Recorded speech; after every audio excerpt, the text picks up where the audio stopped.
Imagine watching an untouchable, globally beloved company just slowly bleed out. What you're about to hear sets the stage for one of the most dramatic corporate thrillers in modern history. We're looking at a brand whose colorful creations literally inspired generations to dream bigger, a company that seemed completely impossible to replace. Yet, as we'll uncover in this explainer, they were standing right on the absolute edge of total collapse. Just think about the sheer, terrifying scale of this crisis for a second.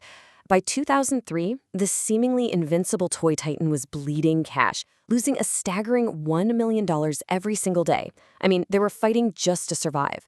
Manufacturing costs had spiraled completely out of control, and kids were rapidly ditching physical toys for video games. Down in the boardroom, the question wasn't how Lego would grow anymore. The terrifying question was whether Lego would even exist. Part 1. The magic of one brick.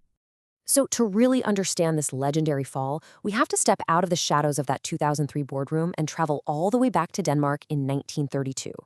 The whole empire actually began with a carpenter named Ole Kirk Christensen. He founded a tiny company carving simple wooden toys, and he coins the name Lego from the Danish words leg godt, which beautifully translates to play well. Now, while those wooden toys were a charming start, the true revolution, the breakthrough that would absolutely change the toy industry forever, came years later, and it was all thanks to the introduction of a single, highly engineered plastic brick. Because here's the thing, there was absolutely nothing inherently magical about just one isolated plastic piece sitting on a table. The magic actually unlocked the exact moment a kid connected one brick to another. Suddenly, a handful of plastic pieces wasn't just plastic anymore. It was a towering castle, a pirate ship, or a sprawling, bustling city. That incredibly simple, modular system offered a universe limited literally only by a child's imagination, and it turned Lego into an unstoppable force for decades. Part 2. Crushed by ambition. But as we see so often in business history, unparalleled success became the exact catalyst for their near-fatal disaster in the late 1990s. The story shifts here from steady, reliable growth into a tense, chaotic narrative of being completely crushed by ambition. You see, instead of fiercely protecting their foundation, that core building system that made them a household name, Lego's executives in the late 90s decided they needed to grow faster than ever before. They tried to become everything to everyone. They aggressively expanded in literally every direction at once. We're talking video games, branded clothing lines, massive theme parks, television shows, and just dozens of confusing, totally unconnected new toy themes. At first glance, it looked incredibly exciting, but behind the scenes, the company was becoming impossibly complicated. It was absolute chaos. Their catalog of unique parts had ballooned to over 12,000 different custom elements. 12,000! Manufacturing became brutally expensive and wildly inefficient. They weren't just making those uniform, classic bricks anymore. They were churning out thousands of specialized pieces that, well, often only fit one specific set. And when those new, confusing products inevitably failed to sell, vast warehouses just sat there in the dark, filled to the absolute brim with unsold stock. The financial reality of all this unchecked ambition was just terrifying. In 2003, Lego posted a catastrophic loss of around 1.4 billion Danish kroner. That marked its worst financial performance in history. Costs had exploded, profits had completely vanished, and financial analysts were actively whispering that bankruptcy was a very real, imminent possibility. The whole business world expected a desperate pivot. I mean, everyone assumed Lego would have to invent some completely new, revolutionary product or jump on a massive new trend just to survive. Part 3. Rebuilding brick by brick. But instead of a desperate pivot, they did the exact opposite. In 2004, the board brought in a young executive named Jørgen Vig Knudstorp to take over as CEO. He was stepping into a company on the absolute edge of the abyss, but his approach to pulling them back from that edge, it was completely unexpected. Rather than chasing the next big tech trend, Knudstorp asked a profoundly simple, grounding question. What made people fall in love with Lego in the first place? Think about that. The answer obviously wasn't the theme parks. It wasn't the clothing lines or the video games. It was the brick.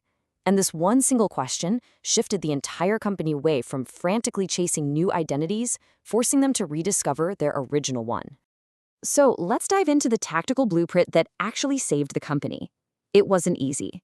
It required a painful but absolutely necessary 3-step transformation strategy. Simplify the business, listen to the fans, and execute smart innovation.